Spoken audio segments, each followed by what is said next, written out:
change la situation aux États-Unis.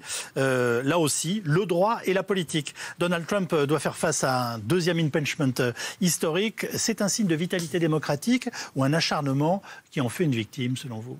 Écoutez, il y a eu un vote.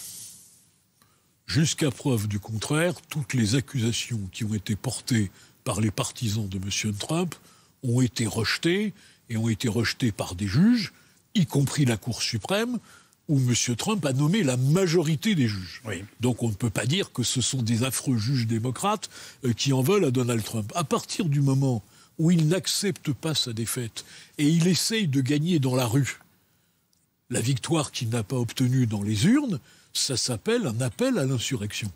Et ça n'est pas acceptable, et que donc qu'il soit mis en accusation ne me choque pas, je trouve que c'est plutôt sain. Une dizaine d'élus républicains entendent voter cet empêchement à 5 jours de son départ.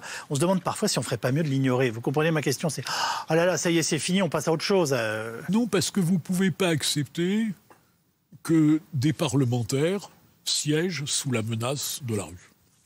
On en revient au temps des tricoteuses sous la Révolution, qui n'est pas le meilleur exemple de ce qu'était la Révolution française. Donc moi, je considère que le suffrage universel a tranché.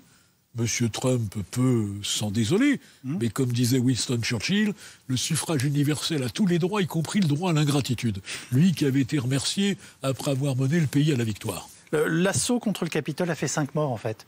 Oui, mais ça en revient à ce que je disais sur les policiers. Justement, juste pour aller un petit peu plus loin, il est vraiment clair pour vous que le président Trump en porte la responsabilité?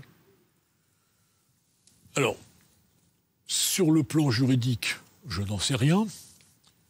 Sur le plan moral... Un de vos brillants confrères qui travaille dans les deux barreaux nous disait hier soir dans l'émission ce sera très difficile à prouver, alors que nous savons tous, d'une certaine façon, qu'il les a incités à la violence. Voilà. Oui, mais c'est le problème de l'incitation, c'est le problème de la responsabilité morale, qui peut être parfois différente de la responsabilité juridique. Mais en tout cas, il a une responsabilité morale.